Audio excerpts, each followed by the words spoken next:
রাজধানীর হামের পরিস্থিতি সম্পর্কে জানাতে মহাখালী থেকে আমাদের সঙ্গে যুক্ত হচ্ছেন সহকর্মী তানভীর সিদ্দিক টিপু। টিপু, হামের চিত্র এখন কেমন? প্রকোপ কমেছে কিনা? হাসপাতালে ভর্তি হাম আক্রান্ত রোগীদের বিষয়ে চিকিৎসকরা কি বলছেন? সার্বিক অবস্থা আমাদের জানাবেন।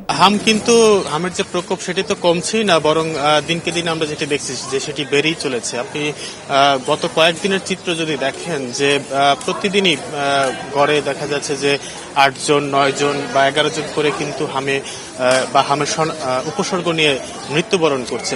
এর আগে আমরা দেখেছি যে প্রতিদিন 3 থেকে 4 জন মৃত্যুবরণ করত, কিন্তু গত কয়েকদিন ধরে কিন্তু সেটি বেড়ে গেছে এবং হামের এখন পর্যন্ত 259 জন হাম এবং হামের উপসর্গ নিয়ে মৃত্যুবরণ করেছে এখন পর্যন্ত সারা দেশে, যার মধ্যে ঢাকাতে কিন্তু সবচেয়ে বেশি আমরা দেখেছি যে হামের মৃত্যু ঘটেছে এবং শনাক্ত সবচেয়ে বেশি। যদিও বিশেষজ্ঞরা বা যারা চিকিৎসকরা আছে তারা বলছেন যে যেহেতু ঢাকায় সব সারা দেশ থেকে যারা রোগীরা আছেন বা শনাক্ত হন তাদেরকে ঢাকায় নিয়ে আসা হয়, ফলে সেই কারণে ঢাকায় এই মৃত্যুবরণ বা ঢাকায় যে শনাক্ত সেটির পরিমাণ বেশি।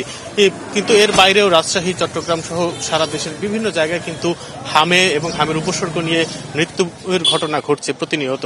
এবং ডাক্তাররা যেটি বলছেন যে হাম মানে শনাক্ত হওয়ার আগেই কিন্তু হাম ছড়িয়ে পড়ছে, অর্থাৎ হাম এর যে সবচেয়ে বড় যে লক্ষণগুলো অর্থাৎ ফুসকুড়ি বা তীব্র জ্বর, সেই লক্ষণগুলো প্রকাশের আগেই কিন্তু দেখা যাচ্ছে যে সে যে হামে আক্রান্ত ব্যক্তি তিনি বাসায় সবার সাথে সময় কাটাচ্ছেন, ফলে দেখা যাচ্ছে যে বাসার সবার মধ্যে বা তিনি যে জায়গাগুলোতে যাচ্ছেন সেগুলোতে ছড়িয়ে পড়ছে, যেহেতু এটি সংক্রামক একটি ব্যাধি।